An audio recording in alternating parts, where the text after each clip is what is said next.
우리 다시 한번 귀한 찬양을 준비해 주신 임직자분들과 또 이 찬양을 받으실 하나님께 영광의 박수 올려드리도록 하겠습니다. 이제 말씀을 나누도록 하겠습니다. 오늘 우리가 읽은 본문의 말씀은 너무나 우리가 잘 알고 잘 외우는 말씀입니다. 너희 목숨을 위하여 무엇을 먹을까?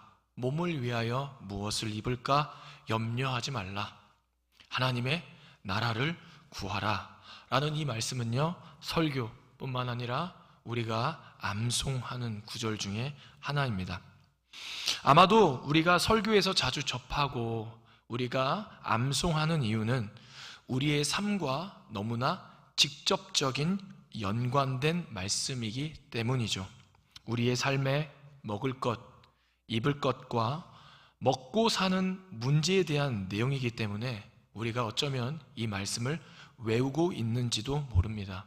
그래서 우리의 삶에 먹고 사는 문제가 찾아오면 이 구절을 떠올리면서 서로를 향해 하나님께서 무엇을 먹을까, 무엇을 마실까, 무엇을 입을까 걱정하지 말고 염려하지 말라라고 하셨잖아 하면서 서로를 향해 권면하기도 하고, 그러한 염려와 걱정과 근심을 하나님께 이 말씀을 통해 내려놓게 만들기도 하는 구절이 오늘 우리가 이 말씀입니다.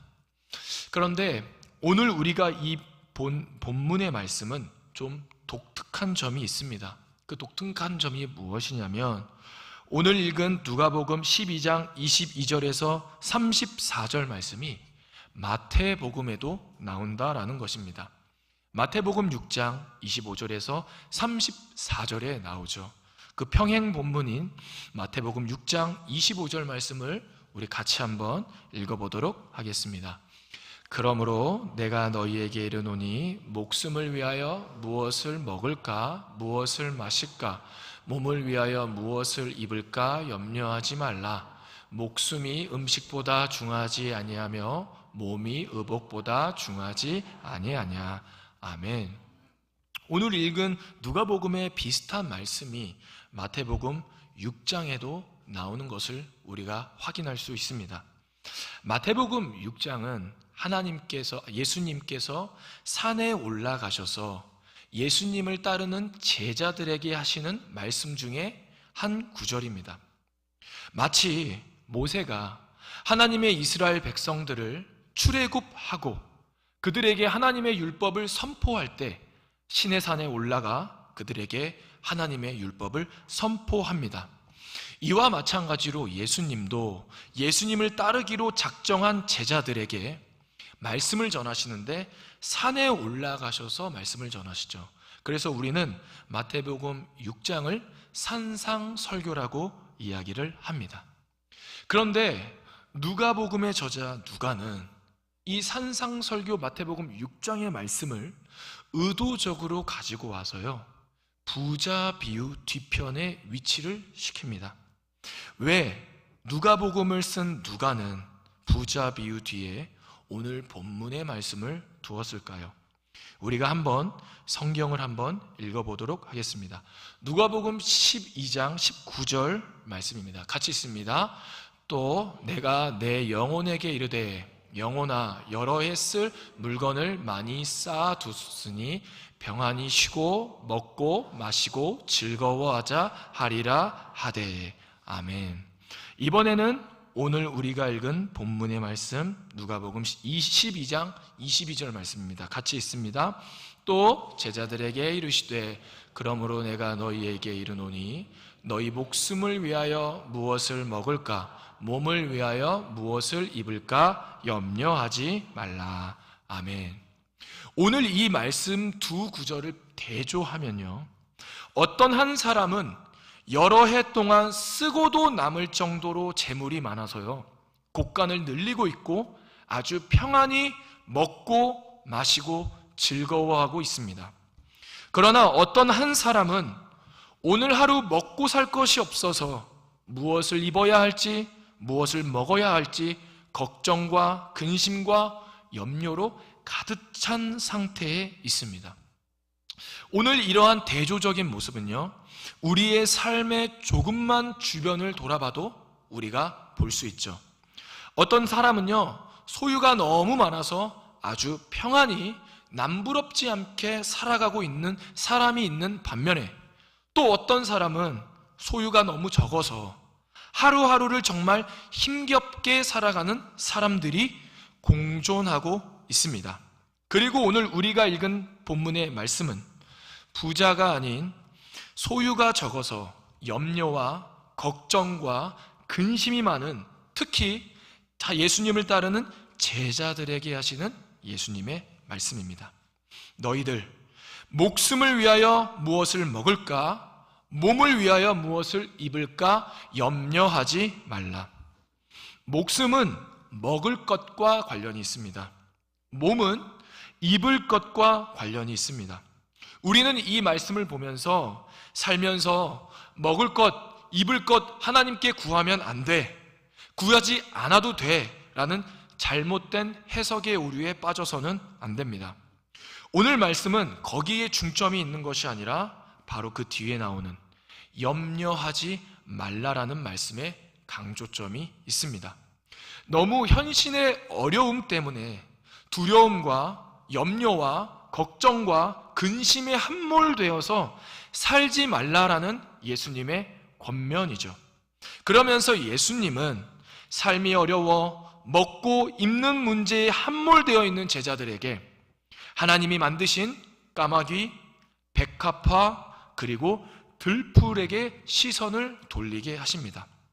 까마귀, 백합화, 들풀의 공통점은 바로 하나님이 만드신 창조물이라는 것이죠. 그와 동시에 그들은 하나님이 돌보시고 입히시고 먹이신다는 것입니다. 까마귀는 구약 성경에서 부정한 동물로 취급을 받습니다. 그러나 24절은 이렇게 고막합니다. 까마귀를 생각하라. 심지도 아니하고 거두지도 아니하며 골방도 없고 창고도 없되 하나님이 기르시나니 너희는 새보다 얼마나 더 귀하냐. 아멘. 부정한 동물인 까마귀도 하나님이 돌보시고 기르시고 먹이신다라고 오늘 말씀하고 계시죠. 그리고 까마귀보다 더 소중한, 더 우리에게 더 소중한 존재인 우리는 당연히 우리의 필요를 예수님이 아시고 공급해 주신다라는 말씀입니다. 그리고 두 번째 백합화는요, 아주 하찮고 작은 것에 속하는 식물입니다. 그런데도 이 백합화는요, 그의 옷을 누가 입히셨냐면 바로 하나님이 입히셨다라고 말씀하고 계십니다. 27절에 백합화를 생각하여 보라. 실도 만들지 않고 짜지도 아니하느니라. 그러나 내가 너희에게 말하노니 솔로몬의 모든 영광으로도 입은 것이 이 꽃 하나만큼 훌륭하지 못하였느냐. 이렇게 작은 백합화도 하나님이 직접 그 옷을 입혀주시고 짜서 만들어주셨다라고 말씀하고 있습니다. 솔로몬 시대는 이스라엘 역사에 있어서 가장 부와 영광이 훌륭했던 시대가 바로 솔로몬 시대죠. 그때의 시대보다도 이 백합화 아주 작은 것을 하나님이 입히시는 것과는 결코 비교할 수 없다라고 오늘 예수님 말씀하고 있는 것이죠. 이어서 세 번째 들풀이 나옵니다. 그리고 이 들풀의 특징은 어떤 특징이냐면요, 바로 내일 아궁이에 던져져 땔감을 보충하는 데 사용됩니다. 오늘 있다가 내일 아궁이에 던져지는 들풀도 하나님이 이렇게 입히시거든 하물며 너희일까 보냐 믿음이 작은 자들아. 내일 아궁이에 던져진다라는 것은요, 바로 내일 없어진다라는 것이죠. 내일 덧 없어진다라는 것입니다.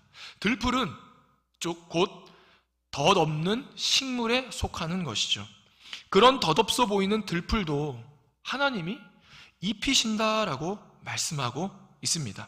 부정한 까마귀, 아주 작은 백합화, 덧없는 들풀들도 하나님이 지금 먹이시고 입히시는데, 이들보다 소중한 제자들, 그리고 저와 여러분들을 그냥 두시겠느냐라고 말씀하시면서 오늘 예수님, 염려와 걱정과 근심에 함몰되지 말고 하나님이 창조하신 창조물들을 보라고 말씀하고 있는 것입니다. 그리고 그러한 필요에 대한 과도한 염려는 절대 우리의 생명, 우리의 한 키도 늘릴 수 없다라고, 목숨의 한 시간도 늘릴 수 없다고 말씀하고 있는 것이죠. 그래서 오늘 예수님, 그 염려에 함몰되어 있는 제자들에게 하나님의 창조물들을 보라고 말씀하고 있는 것입니다. 이 창조물들은 바로 하나님께서 지키시고 보호하시고 돌보시기 때문입니다. 오늘 예수님의 말씀을 듣는 사람들, 그리고 제자들은요, 삶의 염려와 두려움과 걱정과 근심에 함몰되다 보니까 하나님이 자신들을 입히시고 먹이시고 돌보고 계신다라는 것을 인식하지 못했습니다. 그렇다면 이러한 사람들과 대조적으로 부자는 어떨까요? 부자는 이와는 반대로 소출이 너무 풍성했습니다. 여러 해 먹고 마실 것들이 많았습니다. 여러 해 동안 계속해서 써도 풍족했습니다. 그래서 그들은 자신들을 향해서 평안하다라고 말하고 있습니다. 무엇을 먹을까? 무엇을 마실까? 무엇을 입을까? 염려와 걱정과 근심, 두려움은 없습니다. 자신의 삶의 소유로 말미암아 평안함이 가득합니다. 그러나 그들은 너무 그 평안에 취한 나머지 내일 당장이라도 그들의 목숨을 도로 찾을 수 있는 하나님을 보지 못하고 두려워하지 않았습니다. 그래서 자기를 위하여 재물을 쌓아두고 부요할 뿐 하나님에 대해서는 너무나 가난한 사람들이었습니다. 한 사람은 너무 많은 재물로 평안한 나머지 자신의 삶의 유한함을 깨닫지 못하고 너무나 평안함에 심취되어 삶을 살고 있습니다. 그에 반해 어떤 사람은 너무 고된 삶에 함몰되어 염려 속에서 살다 보니 하나님의 도우심과 인도하심을 느끼지 못하고 있습니다. 그렇다면 이들은 예수 그리스도를 따르기 위해 어떠한 삶을 살아야 할까요? 그리고 예수님은 이 말씀을 듣는 제자들에게 어떠한 삶을 살라고 요구하셨을까요? 누가복음 12장 31절에서 32절 말씀을 우리 읽어보겠습니다. 다만 너희는 그의 나라를 구하라. 그리하면 이것들에게 너희에게 더하시리라. 적은 무리여 무서워 말라. 너희 아버지께서 그 나라를 너희에게 주시기를 기뻐하시느니라. 아멘. 예수님 가장 먼저 제자들에게 너희들 삶의 염려와 걱정으로 함몰되지 말고 하나님의 나라를 구하라라고 말씀하고 있습니다. 먹고 사는 문제를 구하는 것이 아니라 하나님의 나라를 구하라라고 말씀하고 있는 것이죠. 예수님이 권면하는 이 말씀에는요, 중요한 뜻이 담겨져 있습니다. 바로 그 뜻은 무엇이냐면 예수님을 따르는 제자들, 그리고 저와 여러분들의 삶의 목적은 단순히 생존의 문제가 아니라 바로 하나님의 나라라는 것이죠. 우리의 삶의 목적은 하나님의 나라를 위해 살아가야 한다라는 목적을 가지고 살아가야 한다라는 것입니다. 생존에 필요한 것들을 끊임없이 애쓰고 갖기 위해 노력하다 보면요, 우리는 끝없는 염려와 걱정과 근심에 둘러싸이게 되어 있습니다. 그런데 예수님은 너희들 그것들 무서워하지 말아라. 그의 나라, 하나님이 너희들을 채워주시고 하나님은 너희에게 그 나라를 주기를 원한다라고 말씀하고 있습니다. 그렇다면 하나님의 나라를 구하는 삶은 구체적으로 어떤 삶일까요? 하나님의 나라라는 의미 안에는요, 하나님이 통치하신다라는 의미가 담겨져 있습니다. 하나님의 나라는 곧 하나님이 다스려 주신다라는 의미가 담겨져 있는 것이죠. 그래서 하나님의 나라를 구하라라는 말씀이 뭔가 하나님의 나라가 갑자기 임할 것 같고 위대한 어떠한 변화가 일어날 것 같은 말씀을 이야기하는 것이 아닙니다. 바로 저와 여러분의 삶에 하나님이 뜻대로 살아가고 여러분들 마음 안에 그리고 여러분들 주변 안에 가정 안에 교회 안에 직장 안에 학교 안에 하나님의 나라 하나님의 뜻을 하나님의 말씀을 지키면서 살아가는 것을 의미하는 것입니다. 예수님의 하나님의 나라를 구하라라는 권면은요, 제자들과 저와 여러분들에게 삶의 목적이 단순히 먹고 사는 문제, 생존 그 이상의 목적이 있음을 분명하게 말씀하고 있는 것입니다. 바로 우리의 삶의 목적은 바로 무엇입니까? 하나님의 뜻대로 삶을 살아가는 것이죠. 내가 하는 일이 크든 작든 세상 사람들이 볼 때 존귀하게 여기든 존귀하게 여기지 않듯 하나님께 나에게 맡겨주신 그 일들을 하나님의 뜻대로 하나님의 말씀대로 순종하며 내가 있는 곳에서 하나님의 나라를 조금씩 세워가는 것, 그것이 우리의 삶의 목적이다라고 오늘 말씀하고 있는 것이죠. 그러면서 오늘 예수님 하나님의 나라를 구체적으로 어떻게 세워갈 수 있는지 한 가지 예시를 들어주십니다. 그것은 바로 누가복음 12장 33절과 34절 말씀에 나와 있는데요, 우리 이 말씀 같이 한번 읽어보겠습니다. 너희 소유를 팔아 구제하여 낡아지지 아니하는 배낭을 만들라.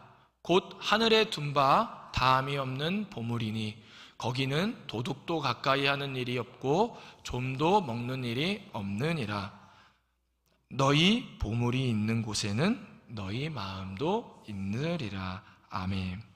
예수님은 하나님의 나라를 구하고 하나님을 위하는 삶은 구체적으로 구제하는 것이다 라고 권면하고 설명하고 계십니다. 우리는 이 땅에서 하나님이 주신 달란트들이 각자 있습니다.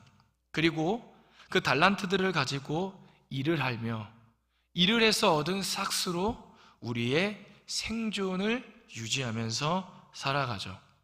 어떨 때는요, 우리가 열심히 땀을 흘리는 것이 마치 아담과 하와가 죄를 지어서 우리가 저주를 받아서 그런 것처럼 이야기하지만요, 절대 이 땅에서 일하는 것은요, 저주가 아니라 하나님이 우리에게 주신 선물입니다. 창세기 4장 2절 말씀은 이렇게 고백하는데요, 그가 또 가인의 아우 아벨을 낳았는데 아벨은 양치는 자였고 가인은 농사하는 자였더라. 아멘.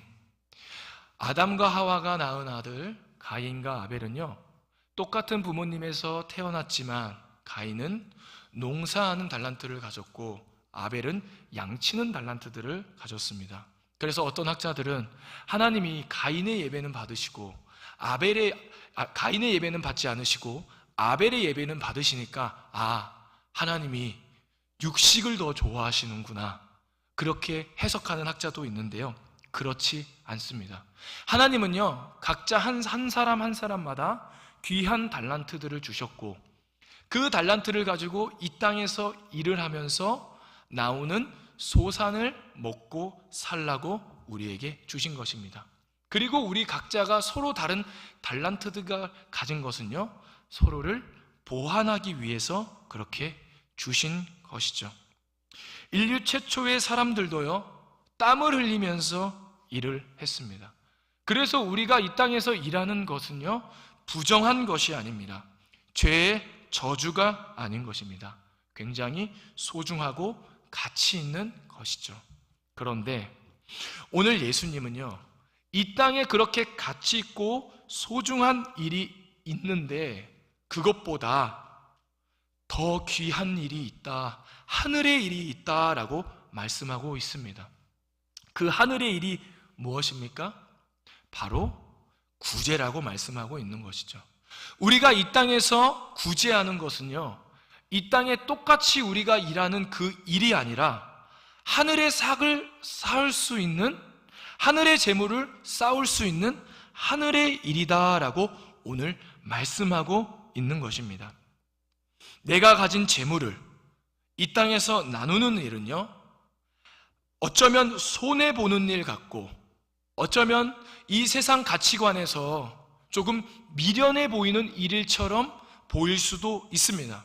그러나 오늘 예수님 뭐라고 말씀하십니까? 그것은 이 땅의 일을 넘어서는 하나님의 일이다, 하늘의 일이다, 하늘의 재물을 쌓을 수 있는 일이다 라고 오늘 말씀하고 있습니다. 부자 비유에서 부자는요, 이 땅에 일을 많이 해서요, 싹을 많이 쌓았습니다. 그리고 그는 이 땅에 싹을, 재물을 쌓는 것이 그의 삶의 목적이었습니다.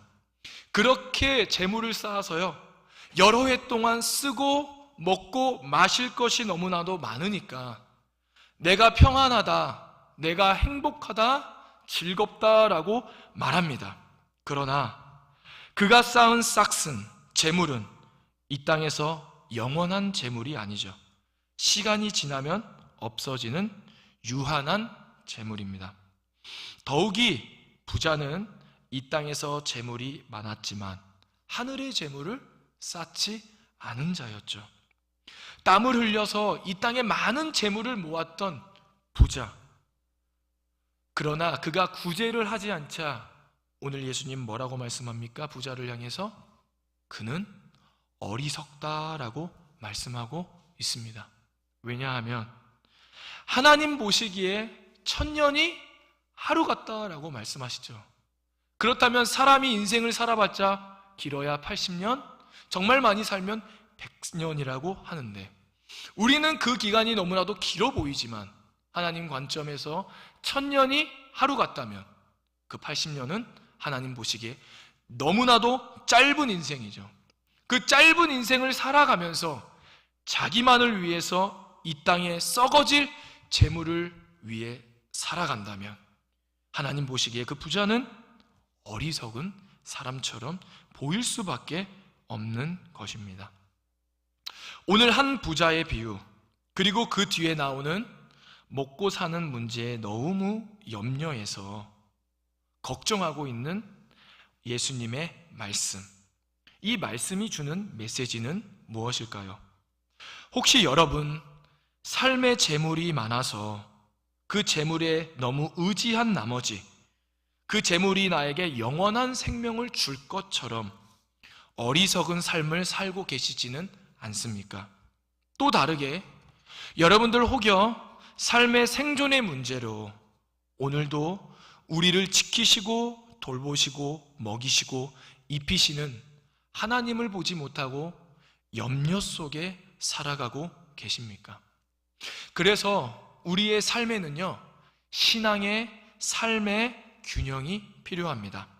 만약 내가 주변 사람보다 비교했을 때 좀 부요하고 남들보다 평안한 삶을 살고 있다면 세상 물질이 주는 평안함에 안주하는 삶을 사는 것이 아니라 내일이라도 우리의 영혼을 도로 찾아가실 수 있는 하나님을 두려워하고 세상에 부요하나 하나님께 부요하지 못한 자가 되지 않기 위해 하나님의 나라를 위해 살아가는 자가 되어야 할 것입니다.